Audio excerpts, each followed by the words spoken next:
प्यारे दोस्तों, नमस्कार। अब तक हम स्वर सीख चुके हैं, व्यंजनों को अच्छी तरह से समझ गए हैं और सुलेख के बारे में बहुत सुंदर जानकारी भी हम जान चुके हैं। आगे इस कक्षा में मैं आपको क्या सिखाऊं और आप क्या सीखने वाले हैं, यही है ना आपका डाउट? तो मैं आपको कुछ रोचक जानकारी मैं आपको देना चाहता हूं। अगर आप शिव खेरा की बातें आप जानते हैं तो एक बार याद कीजिए, यू कैन विन। इसका लेखक है शिव खेरा, मोस्ट सक्सेसफुल राइटर। उनकी बातों में मैं आपको दो वाक्य समझाना चाहता हूं। जीतने वाले कुछ अलग चीजें नहीं करते मेरे दोस्त, उन्हीं चीजों को अलग तरीके से करके दिखाते हैं। यहां हम भी वही प्रयत्न कर रहे हैं। हम सब हिंदी पढ़ते हैं, हिंदी जानते हैं, अच्छे अंक भी प्राप्त कर रहे हैं 80% तक। लेकिन रही बात वो 20% की, कहां पर हमारे अंक छूट रहे हैं? क्यों हम 100 में 100 नहीं ले पा रहे हैं? इसका कारण कभी आपने खोजा है?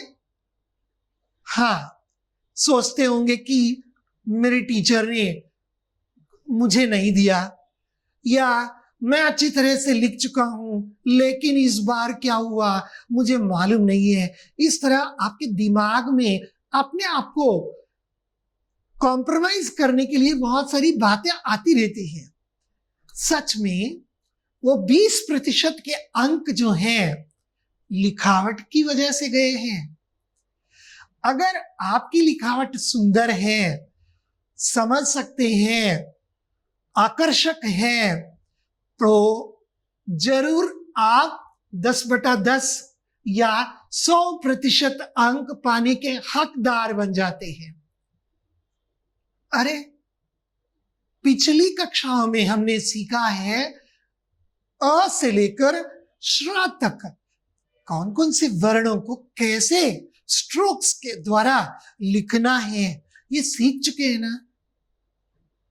लेकिन अब कौन सी बात नई बात है हमारे लिए? अब तक मैं वर्णों को सिखा चुका था,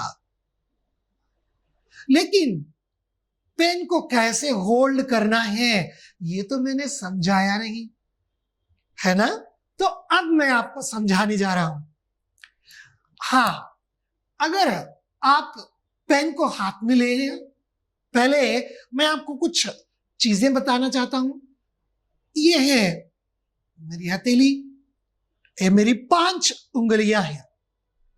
तो इन 5 के लिए कुछ नाम है। ये अंगूठा है, ये अंगूठा है, ये तर्जनी है, शोइंग फिंगर और इंडेक्स फिंगर। तो ये तीसरा मध्यमा है, मिडिल फिंगर मध्यमा है, और आपका ये जो है रिंग फिंगर, इसको अनामिका बोलते हैं। इसको क्या बोलते हैं? अनामिका बोलते हैं। आगे ये छोटी उंगली जो है ये कनिष्ठा है। इस प्रकार हमारी ये उंगलियां 5 और उनके नाम है। अब मैं इनके सहारे मैं आपको कुछ बातें बताने जा रहा हूं। चलिए, मैं यहां पेन को चयन करते समय एक अच्छा सा पेन जो आपके सुंदर लिखावट के लिए सहयोगी है उसको पहले चयन कर लीजिए। वो किसी भी कंपनी का हो सकता है, आपकी मर्जी से अच्छी तरह से चयन कर लीजिए।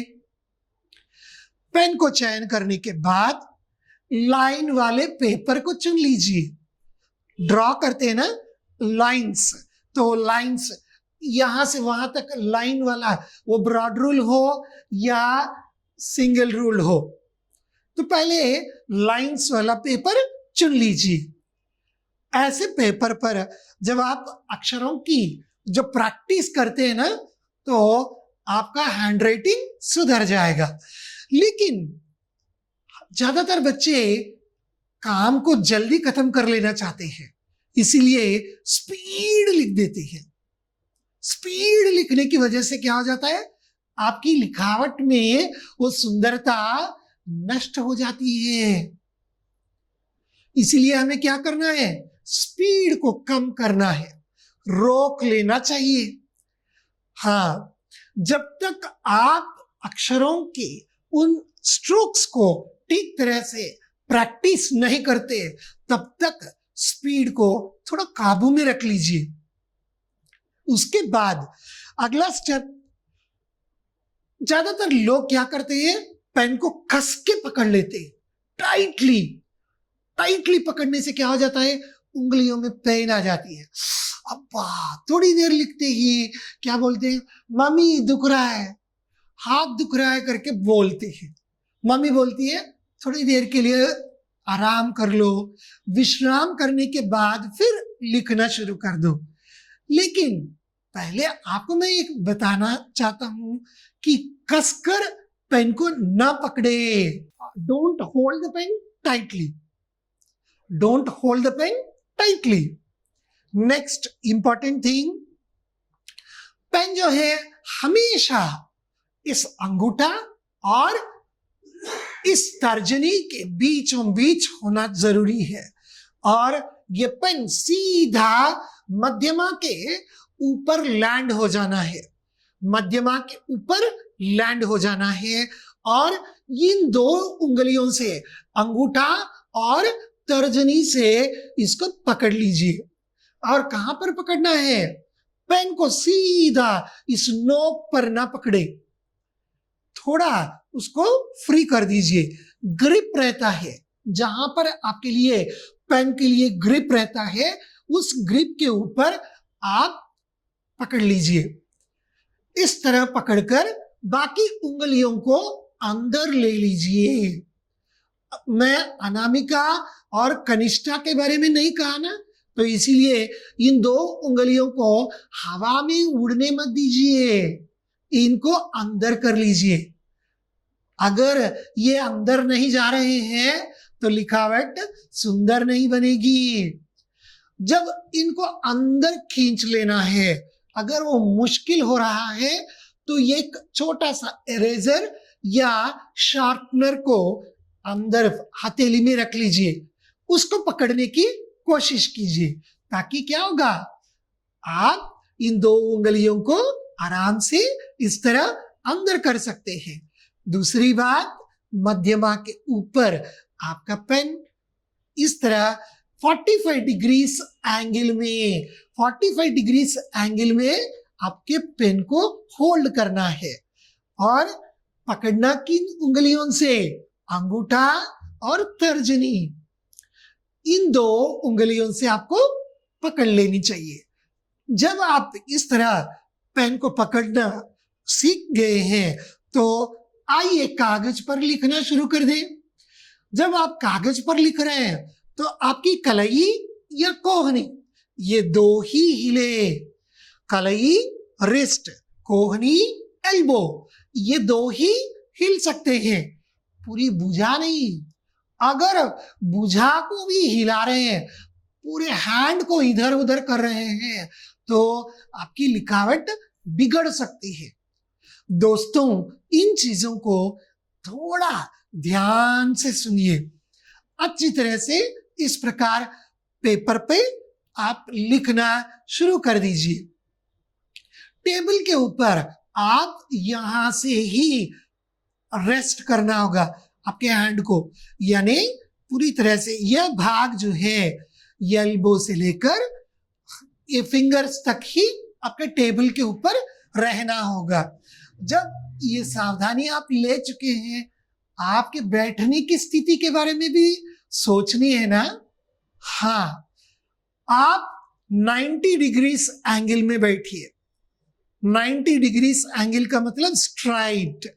जब आप स्ट्राइट बैठकर टेबल के ऊपर आप अपना ये एल्बो से लेकर यहां तक फिंगर्स तक रखकर कागज के ऊपर जब आप हाथ रखेंगे तो आपकी लिखावट बहुत ही सुंदर बनेगी।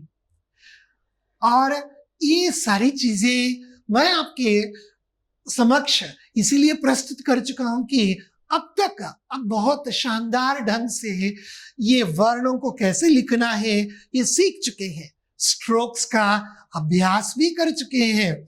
तो स्ट्रोक्स का अभ्यास जब हो गया है तो पेन को कैसे पकड़े और इन सारी बातों को अच्छी तरह से सीख ले तो आगे हम अच्छी तरह से लिखकर सबके मन में एक अच्छा सा इंप्रेशन पा सकते हैं, जमा सकते हैं। तो मैं क्या करना चाहता हूं, अब मैं आपको मात्राओं का परिचय देना चाहता हूं। मात्राएं ये कोई टैबलेट्स होती है क्या? नहीं। मात्राएं क्या होती हैं? मात्राओं को सीखने के पहले मैं यहां पर शामपट पर कुछ कार्य करके दिखाऊंगा तो आप भी सीख सकते हैं।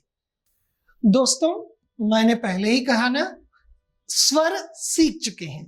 इन स्वरों से मात्राएं कैसी बनती हैं मैं आपको समझाने वाला हूं। मात्राएं स्वर की होती है और ये अ से अहा तक जो मात्राएं हैं इनको देखिए एक बार। अ जो मात्रा है, अ के लिए कोई अलग से मात्रा नहीं होती, सिर्फ और सिर्फ यहां शिरोरेखा तक ही है। ओके, तो इसके बाद आ जो है, आ के लिए यहां पर आ और आ में अंतर क्या है? एक खड़ी और बड़ी पाई, वही आ की मात्रा है, वही आ की मात्रा है। ई की मात्रा, ई की मात्रा और ई की मात्रा के बारे में जानेंगे। तो इसमें जैसे कि ई में ऐसा है ना, इसीलिए ई के लिए ई की मात्रा इस तरह लिखते हैं।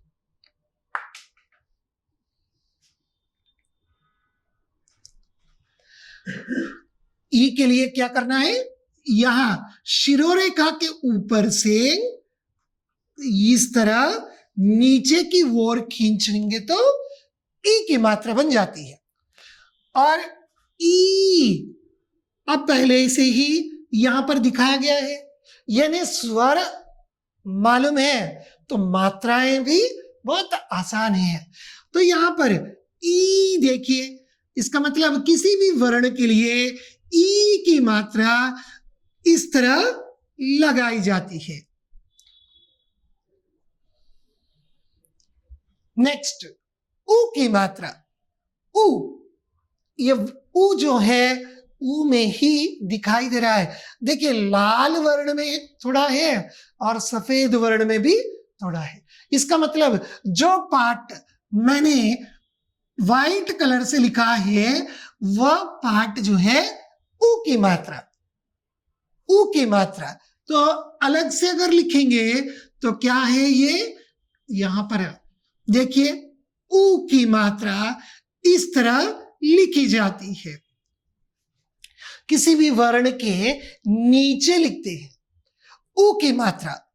और ऊ जानते हैं ना, तो यहां पर ऊ के पीठ पर एक पूंछ है, उसी पूंछ को हम ऊ की मात्रा के रूप में लेते हैं। तो यहां वर्ण के लिए हम क्या करते हैं?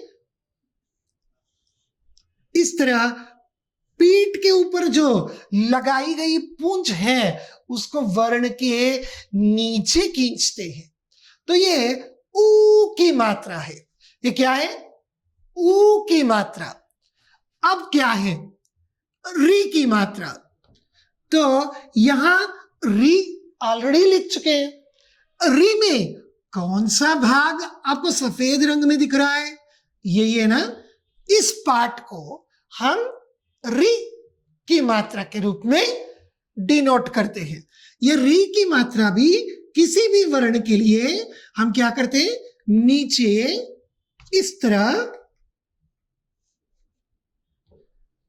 तरह लिखते हैं। तो ये री की मात्रा है।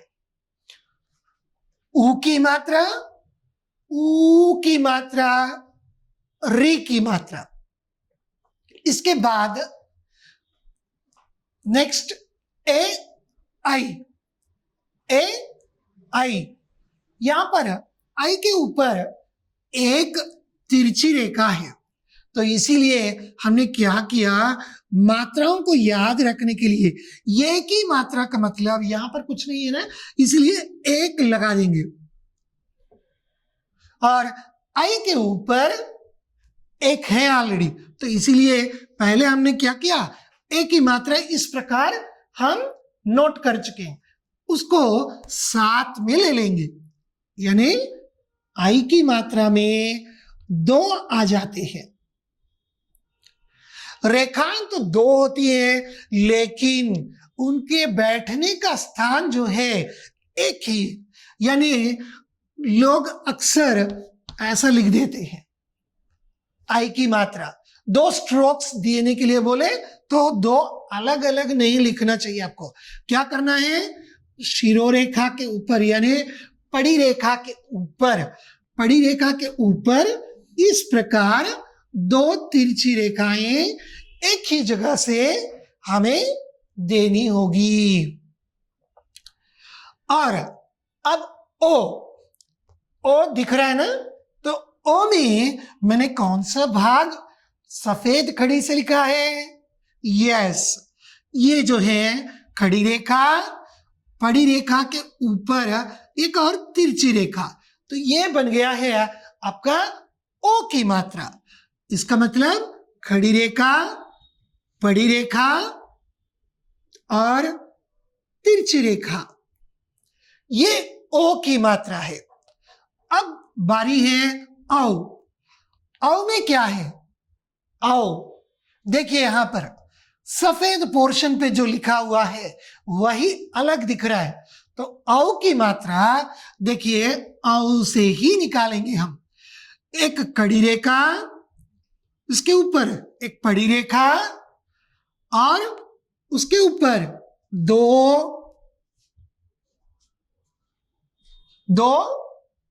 तिरछी रेखाएं, तो ये हुई ना बात। अब हम औ की मात्रा भी लिख चुके हैं। औ की मात्रा के बाद अम को इस प्रकार यानी पड़ी रेखा खींचने के बाद ऊपर एक बिंदु लगा देते हैं, बिंदु लगाने से ही अम। और यहां देखिए आहा, इस प्रकार खड़ी रेखा, पड़ी रेखा और 2 बिंदुओं को लगाकर हम क्या करेंगे, आहा की मात्रा। इसका मतलब देखिए अब हम सीख गए हैं मात्राओं को। अ की मात्रा का मतलब सिर्फ शिरोरेखा, आ की मात्रा इसको हम आ की मात्रा बोलते हैं कड़ी पड़ी रेखा को, और ई की मात्रा इस प्रकार पीछे की ओर घुमाते हैं और ई की मात्रा आगे की ओर घुमाते हैं और नीचे तक इसको खींचते हैं। ऊ की मात्रा नीचे से ऊ में जो निचला भाग है उसको हम ऊ की मात्रा करते हैं, और ऊ की मात्रा का मतलब ऊ के पीठ पे जो पूंछ डाले हैं उस पूंछ को हम वर्ण के नीचे ऊ की मात्रा के रूप में लगाते हैं, वही ऊ की मात्रा है। इसके बाद हम री वर्ण तक आ गए हैं, और री की मात्रा देखिए यहां पर जिस प्रकार ये लास्ट कर्व है, ये वक्र है, इस वक्र को ही हम वर्ण के नीचे इस तरह वक्र देकर री की मात्रा कहते हैं। और ये ए की मात्रा है, आई की मात्रा, ओ की मात्रा औ की मात्रा, अम की मात्रा, आ की मात्रा, मात्राएं सीख गए हैं ना? तो इस प्रकार अच्छी तरह से अभ्यास कीजिए। अब हम आगे 12 कड़ी लिखेंगे। इन मात्राओं की सहायता से 12 कड़ी लिखेंगे। अब हम मात्राएं सीख चुके हैं ना, क की 12 कड़ी लिखेंगे। मैं पहले ही बता चुका हूं, स्वर स्वतंत्र है और व्यंजन अस्वतंत्र है। यानी क जो है ये व्यंजन है, इसीलिए हमने क्या कहा, क। ये पूरी तरह से का नहीं है, क। तो ये स्वरों की सहायता से इसमें परिवर्तन कैसे आएगा, ये परिवर्तन मैं आपको सिखाऊंगा। क प्लस आ, यानी अ की मात्रा जोड़ने से, आ की मात्रा हमने क्या सीखा है, सिर्फ शिरोरेखा। देखिए मैं शिरोरेखा दे रहा हूं तो ये क्या हो जाएगा, का। का में आ की मात्रा, अब क्या है, का में आ की मात्रा, क्या है, का में आ की मात्रा का है, और क में ई की मात्रा जोड़ना है, का, क प्लस ई की। इसीलिए पहले एक पड़ी रेखा, इसके ऊपर से हमें क्या करना है, नीचे की ओर ई की मात्रा लगाना है। आगे क प्लस ई, तो मात्रा चिन्ह जोड़ दीजिए, हो जाएगा क प्लस ई की मात्रा की। क प्लस ऊ की मात्रा, ऊ की मात्रा हमने क्या सोचा, ऊ का वो निचला भाग, तो ए है उसका निचला भाग, हो गया कु। और क प्लस ऊ की मात्रा, ऊ की मात्रा का मतलब वो पूंछ, ऊ के पीठ के ऊपर जो लगी पूंछ है वो ऊ है। तो अब मैं इस पूंछ को डाल रहा हूं यहां।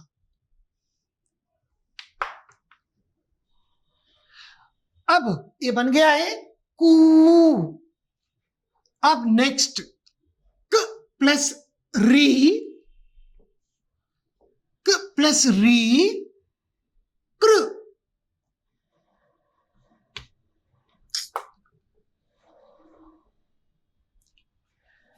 अब ये देखिए कृ, कृष्ण, तो ये इसको लिखते समय अब जब कृ लिखते हैं ये है क प्लस री कृ।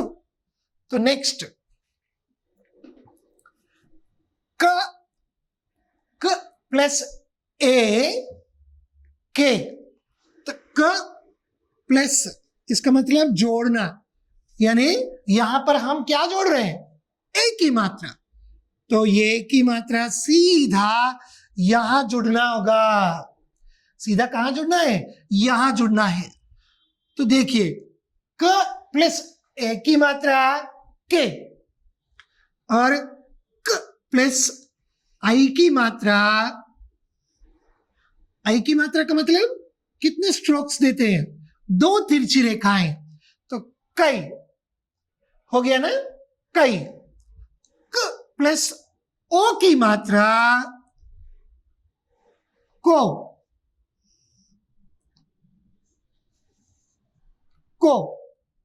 अब देखिए क प्लस औ की मात्रा,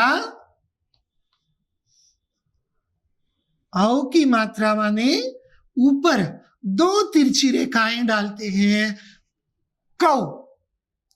क प्लस औ की मात्रा कौ। अब क प्लस अम की मात्रा, अम की मात्रा का मतलब ऊपर एक बिंदु लगाएंगे, तो कम।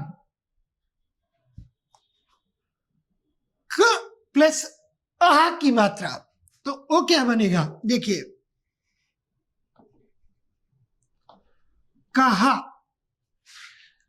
इस प्रकार देखेंगे तो मात्रा चिन्ह कहां कहां पर लगे हैं आज समझ गए ही हैं, क्योंकि मैं वर्ण को और मात्रा चिन्हों को अलग रंगों से दिखा चुका हूं। इस प्रकार हरेक वर्ण में, हरेक वर्ण का मतलब व्यंजन वर्णों में स्वरों की मात्राएं डालकर आप क्या कर सकते हैं? नए वर्णों को बोल सकते हैं। कि हाँ देखिए, क, का, की, कु, कृ, के, कई, को, कौ, कम, कहा। दोस्तों, अब तक हम मात्राएं और का की बाराकड़ी सीख चुके हैं। अब आइए हम हिंदी में दो अलग और बहुत ही मुश्किल दो बाराकड़ी और भी हैं, मैं उनको सिखाऊंगा ताकि बाकी आराम से आप खुद लिख सकते हैं। प्रैक्टिस आप करेंगे और कामयाब भी बन जाते हैं। तो यहां पर मैं अब ह और र इन दो बाराकड़ियों के बारे में ही मैं बताने जा रहा हूं। र की बाराकड़ी देखेंगे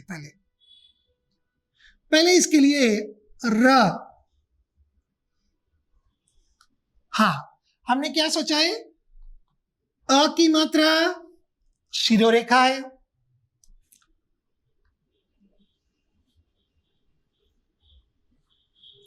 यहां अ की मात्रा डाले तो र प्लस आ, रा। नेक्स्ट, र प्लस ई की मात्रा री।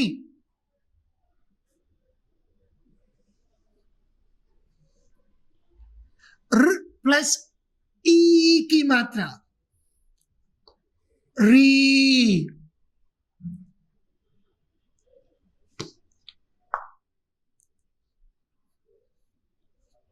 र प्लस उ की मात्रा, यहां पर मैंने क्या कहा था आपको?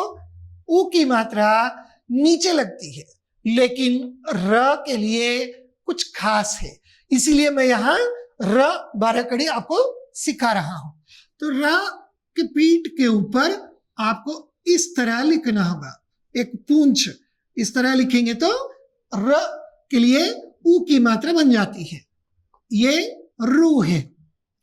और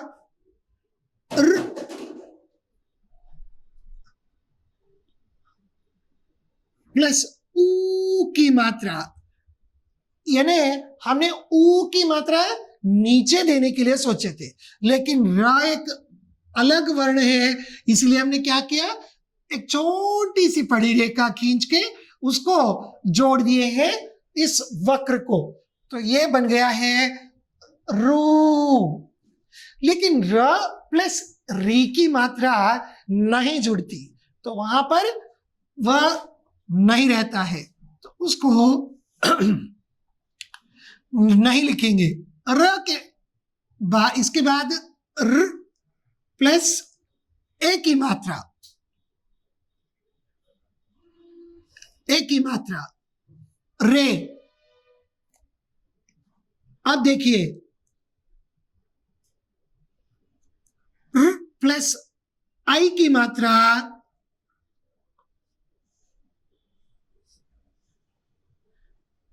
रई, रैदास, रई। नेक्स्ट, र प्लस ओ की मात्रा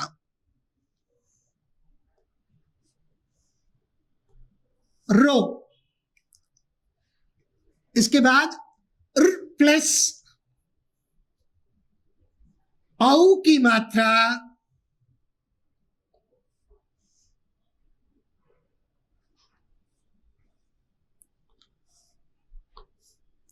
रव।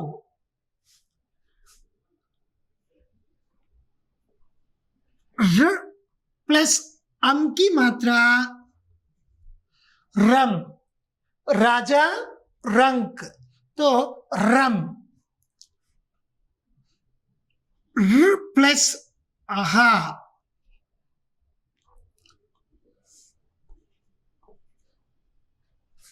रहा। तो ये बन गया है आपकी 12 कड़ी, र की 12 कड़ी। इसमें ये प्लस री की मात्रा नहीं होती। अब हम सीखेंगे ह की 12 कड़ी।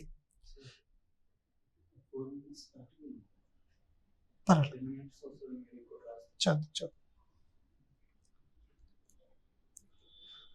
हा की 12 कड़ी, हा,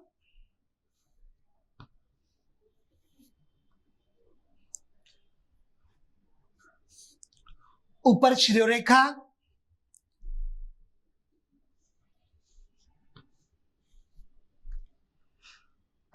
आ की मात्रा जोड़ने पर हा,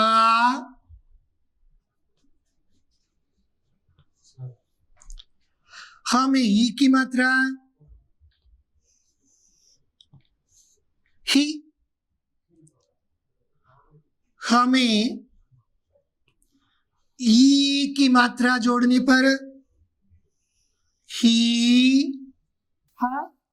हा के नीचे उ, हो,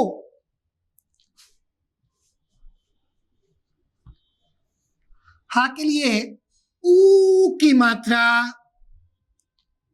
हू,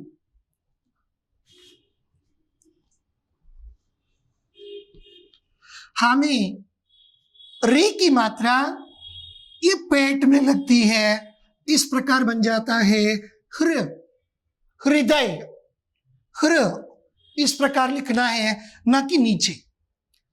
अब हमें ए की मात्रा जोड़ने से है,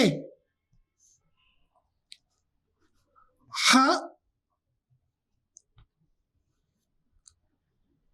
है, आई की मात्रा जोड़ने पर ह प्लस आई की मात्रा है,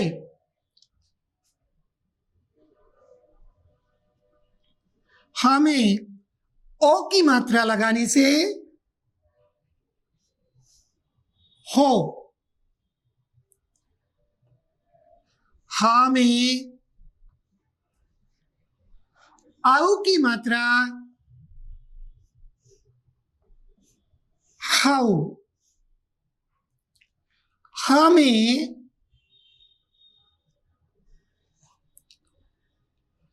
अम की मात्रा लगाने से हम,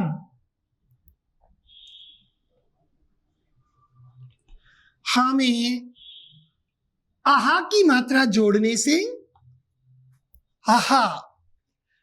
तो इस प्रकार हम र और ह 12 कड़ी भी देख चुके हैं।